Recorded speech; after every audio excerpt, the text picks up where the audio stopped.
Bagamat maulan, sinasamantala po namin ang pagkakataong ito. Kagaya ng sinabi ko kanina, mapalad tayo. Hindi tayo ang binaha. Hindi tayo ang inilipat ang bubong. Hindi tayo nawalan ng mahal sa buhay. Na alam natin sa ibang lugar, hanggang ngayon ay baha. Alam natin sa ibang lugar, hanggang ngayon ay walang kuryente. Magandang umaga po, sir. Kaya ngayong umaga, napakapalad tayo. Narito kami upang dalhin sa inyo ang tunay na pag-asa. Ang sabi niya roon, ilagay ang pag-asa sa Diyos. Sapagkat kung ilagay mo ang pag-asa mo sa pera, sa kasikatan, sa kayamanan, lahat po yan ay temporary. Lahat po yan ay nawawala. Lahat po yan ay kumukupas.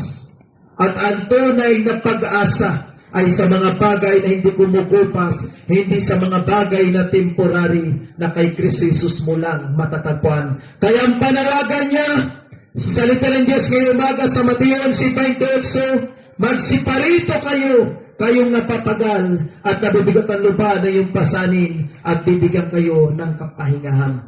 Mabuhay City, mahal po namin kayo sa Panginoon. Kaya doon po sa lahat na nagsitanggap, tumanggap kay Kristo Jesus bilang Panginoon tagapagligtas ng iyong buhay,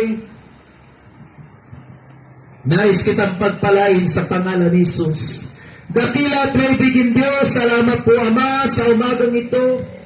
Sa mga first time na tumanggap sa iyo, Diyos, ang aking dalangin, Lord, pagpalain mo ang kanilang mga buhay, ingatan mo sila, O Diyos, higit sa lahat, Panginoon Jesus, magpakilala ka sa kanila. Salamat po, Panginoon, sa iyong kapunod kaluwalhatian sa pangalan ni Jesus. Amen. Kaya doon po, sa lahat po ng mga tumanggap, no, first time, ang kasunod mong gagawin, magbasa ka ng Biblia. Pangalawa po, hanapin mo ang gawain ng Diyos na nagtuturo ng katotohanan. Hindi ko po sinabi na kami po ay perfecto at hindi ko rin po sinabi sa amin. Ang sabi ko po ay kay Kristo Jesus. Kaya si Jesus po ang aming tinataas.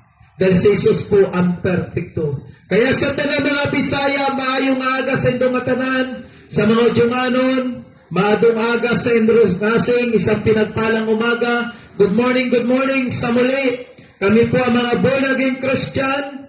Ay ibig sabihin po ng born again, kami rin po dati mga tao na problema, walang tunay na relasyon sa Diyos, ngunit nang tinanggap si Kristo Jesus, ay nagkaroon ng tunay na relasyon na bago ang aming buhay. Ang pangalan po ng aming fellowship, kung nais niyo po kaming hanapin, The Father's House Christian Center, ayan po, matatagpuan sa second floor ng GNA Fitness Gym, Block 154, Lot 1, Phase 1, Mabuhay City.